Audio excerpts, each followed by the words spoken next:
செல்வம் செழிக்க, கஷ்டம் தீர, உறவுகள் மேம்பட என சகல பிரச்சனைகளுக்கும் பல பரிகாரங்களை பரிந்துரைக்கும் சாமியார்களையும் ஜோசியக்காரர்களையும் பார்த்திருப்போம்.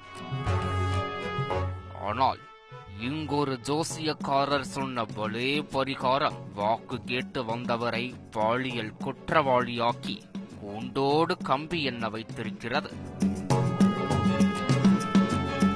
திருவண்ணாமலை மாவட்டம் செங்கம் அடுத்துள்ளது கரியமங்கலம் கிராமம். இந்த கிராமத்தின் ஊராட்சி மன்ற தலைவராக இருக்கும் செல்வி என்பவரது கணவர்தான் ஸ்ரீனிவாசன். இவரும் கவுன்சிலராக இருக்கும் நிலையில் பாஜகவில் மாவட்ட விவசாய பிரிவு செயலாளராக இருந்து வருகிறார். ஜோசியம், பரிகாரம் என அமானுஷ்ய நம்பிக்கைகளில் அதீத ஈடுபாடு கொண்ட ஸ்ரீனிவாசன் சமீபத்தில் ஒரு ஜோசியரை பார்த்து குறி கேட்டிருக்கிறார். ஸ்ரீனிவாசனின் ஜாதகத்தை ஆராய்ந்த அந்த ஜோசிய சிகாமணி அவருக்கு மிகப்பெரிய தோஷம் இருப்பதாக குண்டை தூக்கி போட்டிருக்கிறார். அதோடு பட்டங்கள் அனைத்தும் கண்ணா பின்னா என கலைந்திருப்பதால் அடுத்த முறை தேர்தலில் வெற்றி பெறுவதிலும் சிக்கல் இருப்பதாக ஒரு உருட்டி இருக்கிறார்.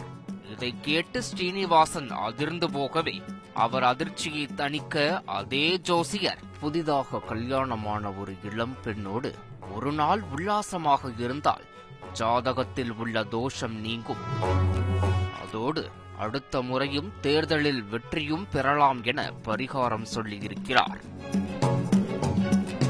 இதையும் நம்பிய ஸ்ரீனிவாசன் புதுமண தம்பதியை தேடி அலைந்த போதுதான் அதே கிராமத்தைச் சேர்ந்த 24 வயது திருமணமான பெண் அவரது கண்ணில் பட்டிருக்கிறார். 100 நாள் வேலை திட்டத்தில் பொறுப்பாளராக பணியாற்றிய அந்த பெண்ணிடம் தொடர்ந்து அத்துமீறி வந்திருக்கிறார் ஸ்ரீனிவாசன். ஆனால் அவரது இச்சைக்கு அந்த பெண் ஒத்து வராமல் போகவே அவரின் மாமியாரான பச்சையம்மாள், மாமனாரான பெருமாள் மற்றும் தாலி கட்டிய கணவன் ராமஜெயம் ஆகியோரிடம் பரிகாரம் குறித்து பேசியிருக்கிறார் ஸ்ரீனிவாசன்.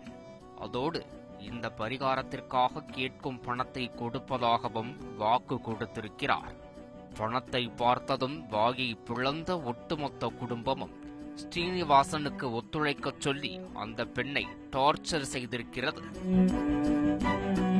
இந்த நிலையில்தான் சில மாதங்களுக்கு முன்பாக அந்த பெண்ணை ஸ்ரீனிவாசன் தனியாக தூக்கிச் சென்று கட்டாயப்படுத்தி பாலியல் வல்லுறவுக்கு ஆளாக்கியிருக்கிறார்.